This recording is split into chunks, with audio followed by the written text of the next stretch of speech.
स्वागत है आपका आपके अपने YouTube चैनल एडवोकेट दीप लीगल हब में। आज के इस वीडियो में हम बात करेंगे कि जब वैवाहिक मामलों में जो वैवाहिक संबंधित मामले होते हैं उनमें जब कोर्ट एक पक्षीय आदेश पारित कर देती है तो ऐसी स्थिति में आप क्या कर सकते हैं और कोर्ट ये एक पक्षीय आदेश क्यों पारित करती है, किस स्थिति में कोर्ट एक पक्षीय आदेश देती है। हम जब भी अगर हम सिविल मामलों की बात करें तो हम ये देखते हैं कि सिविल मामलों में अधिकतर करके एक पक्षीय आदेश सुनने में आ जाता है कि कोर्ट ने एक पक्षीय आदेश दे दिया है। ये जो कोर्ट का आदेश होता है वो या तो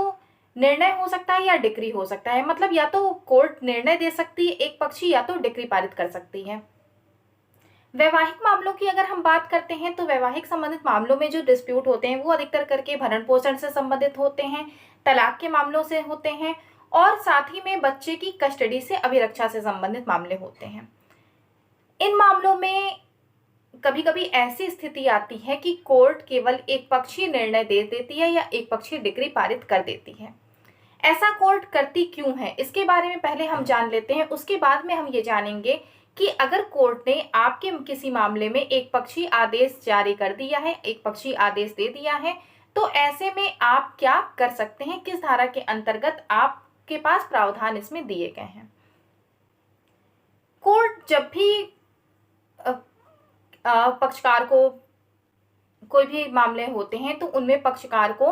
सुनवाई का अवसर जरूर देती है, क्योंकि ये हमारे संविधान में भी कहा गया है कि बिना किसी भी व्यक्ति को सुने गए कोई भी निर्णय नहीं दिया जा सकता, कोई भी आदेश नहीं दिया जा सकता। इसका मतलब हुआ कि हर व्यक्ति को अपनी बात रखने का अधिकार है। अब कभी कभी क्या होता है कि कोर्ट ने आपको समन जारी किया है, नोटिस जारी की है और वो समन या नोटिस आप तक नहीं पहुंची है, या कई बार ऐसी भी परिस्थितियां होती हैं, कई बार ऐसी भी स्थिति होती है कि कोर्ट ने जब कोई समन या नोटिस जब जारी किया है तो आपने उसकी अवहेलना कर दी है। आपको समन मिल गया है और आपने उससे मिलने के बाद भी आप कोर्ट में उस दिनांक पर उपस्थित नहीं होते, या कोर्ट का जब आपके पास नोटिस जाता है तो आप क्या करते हैं कि आप उसे लेने से मना कर देते हैं। ये नोटिस आपके पास रजिस्टर्ड डाक के माध्यम से आता है और आप मना कर देते हैं कि आप नोटिस को नहीं लेंगे, आप रिसीव नहीं करेंगे। कभी कभी आपका जो पता होता है कोर्ट में, उस पते से आप भाग चुके होते हैं, आप कहीं और चले गए होते हैं और ऐसी स्थिति में जब कोर्ट का नोटिस आपके पास पहुंचता है तो आप उसे रिसीव नहीं कर पाते, क्योंकि आप तक वो सही मामले में पहुंचा ही नहीं। तो इस तरह की जब भी परिस्थितियां होती हैं तो ऐसे में कोर्ट ये समझती है कि आपने कोर्ट द्वारा जो नोटिस भेजा गया उसकी अवहेलना की है और ऐसी स्थिति में कोर्ट एक पक्षीय आदेश जारी कर देती है। इस बिहाफ पे जारी करती है कि जो दूसरा पक्ष है उसे बुलाया गया है पर वो कोर्ट में उपस्थित नहीं होता है, सुनवाई के दिनांक पर वो कोर्ट में उपस्थित नहीं होता है। जिस दिन आपको अपना पक्ष रखना है आप उस दिन कोर्ट नहीं गए। जबकि ऐसे मामलों में आपको क्या करना चाहिए कि जब भी आपके पास कोई नोटिस आती है कोर्ट की और आपको कोर्ट में बुलाया जाता है, सुनवाई का आपको अवसर दिया जाता है, तो आपको अदालत में जरूर जाना चाहिए और वहां जा करके आपको अपनी बात रखनी चाहिए। जैसे कि आपकी अगर डाइवोर्स का केस है और डाइवोर्स का केस लगा हुआ है,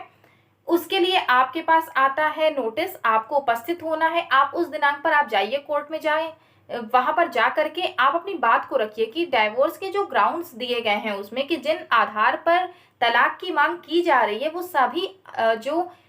आधार हैं वो झूठे हैं, तो आप इन आधार पर तलाक नहीं देंगे। या फिर मेंटेनेंस की अगर मांग की जा रही है, मेंटेनेंस का मामला चल रहा है और मेंटेनेंस की मांग की जा रही है और उसमें जो सारी चीजें बताई गई हैं वो सभी झूठी हैं, तो आपको ऐसी स्थिति में कोर्ट में उपस्थित होना चाहिए और जाकर के अपनी बातों को आपको वहां रखना चाहिए। कोर्ट आपको जो भी डेट देती है, जिस भी दिनांक पर आपको बुलाती है, आपको उस दिनांक पर वहां जाना है, उपस्थित होना है। आप क्या करते हैं, आप अगर उस दिनांक पर नहीं उपस्थित होते तो कोर्ट ऐसे में एक पक्षीय आदेश दे देती है, एक पक्षीय निर्णय या डिक्री पारित कर देती है। ये अधिकतर करके हम सिविल मामलों में देख सकते हैं इस तरह की चीजें। अब मान लेते हैं कि कोर्ट ने एक पक्षीय आदेश जारी कर दिया है और आपको ये लगता है, आपके मामले में जो परिस्थिति है वो ऐसी है कि वहां पर आपको सुने जाने का कोई भी मौका नहीं दिया गया, आपको कोई भी समन या नोटिस नहीं प्राप्त हुई, आप तक नहीं पहुंची है और बिना आपको सूचित किए आपके जो मामले हैं उसमें एक पक्षी आदेश दे दिया गया है कोर्ट के द्वारा। अब ऐसी स्थिति में आप क्या कर सकते हैं? तो आप ऐसी स्थिति में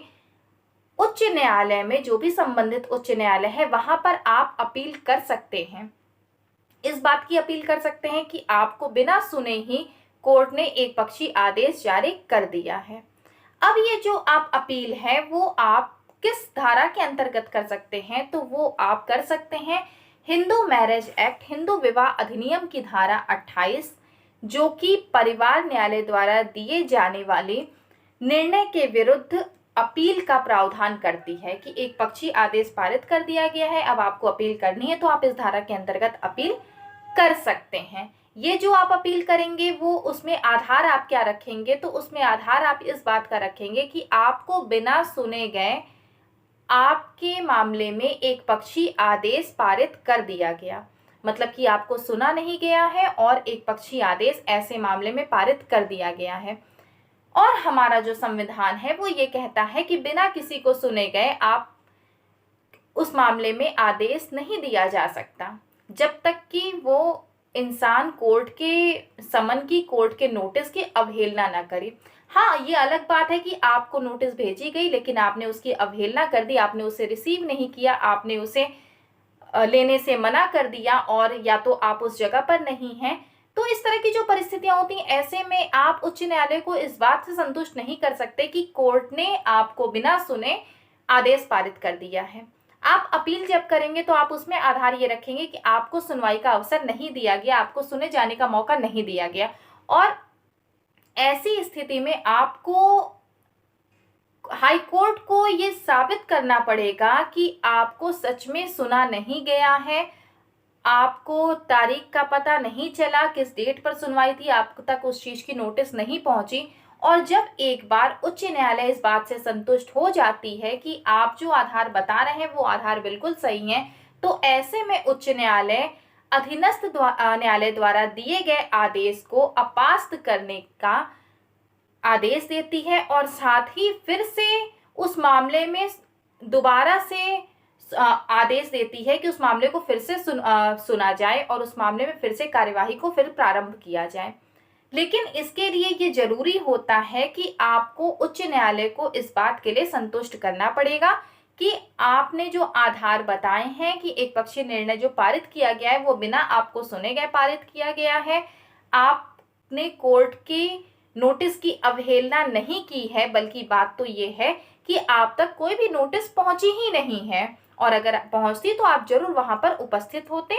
और आपके केस में जो भी परिस्थितियां हैं उसमें जो एक पक्षी आदेश दिया गया है वो बिल्कुल ही सही परिस्थितियों से अलग है, मतलब कि सारी उसमें जितनी भी चीजें हैं वो सारी गलत हैं, झूठी हैं। आपको उच्च न्यायालय को इस बात के लिए संतुष्ट कराना पड़ेगा। अगर आप संतुष्ट करा लेते हैं तब तो उच्च न्यायालय उस आदेश को, अधीनस्थ न्यायालय द्वारा दिए गए आदेश को अपास्त करने का आदेश दे देती है। और इसमें एक चीज और होता है कि अगर अधीनस्थ न्यायालय ने सारे प्रयास किए हैं, आप तक नोटिस पहुंचाने के सारे प्रयास किए हैं, लेकिन उसके बाद भी आप उपस्थित नहीं हुए हैं, तो ऐसी स्थिति में अधीनस्थ न्यायालय द्वारा दिए गए निर्णय को, आदेश, डिक्री को अपास्त कभी भी नहीं किया जाएगा उच्च न्यायालय के द्वारा। तो इसलिए अगर आपके पास कभी भी न्यायालय का कोई भी समन आता है, कोई भी नोटिस आती है, तो आप उस दिनांक पर जरूर उपस्थित हो जाएं, और होने के बाद आप अपनी बातों को वहां पर रखिए। अगर आपके केस में जो चीजें बताई जा रही हैं वो बिल्कुल ही विपरीत हैं, वो बिल्कुल ही झूठी हैं, तो आप अपनी बातों को वहां पर रखिए। आप कोर्ट से आप अगर भागेंगे तो उसके बाद अगर आप ये सोचते हैं कि निर्णय आपके पक्ष में आए, तो ऐसा बिल्कुल भी नहीं होगा। और अगर आप फिर उसके बाद आप उससे हायर कोर्ट में जाते हैं तो वहां पर भी आपकी बात बिल्कुल ही नहीं सुनी जाएगी। इसलिए पहले आप कोर्ट के जो भी आपके पास समन आते हैं, नोटिस आते हैं, आप उनका आप ध्यान रखिए और उस डेट पर खुद पहुंचिए। अगर खुद नहीं पहुंच सकते हैं तो अपने वकील साहब से एक बार जरूर बात कर लीजिए। तो ये पूरा एक प्रोसेस है कि अगर वैवाहिक मामलों में एक पक्षी आदेश पारित हो जाता है तो ऐसी स्थिति में आप क्या कर सकते हैं।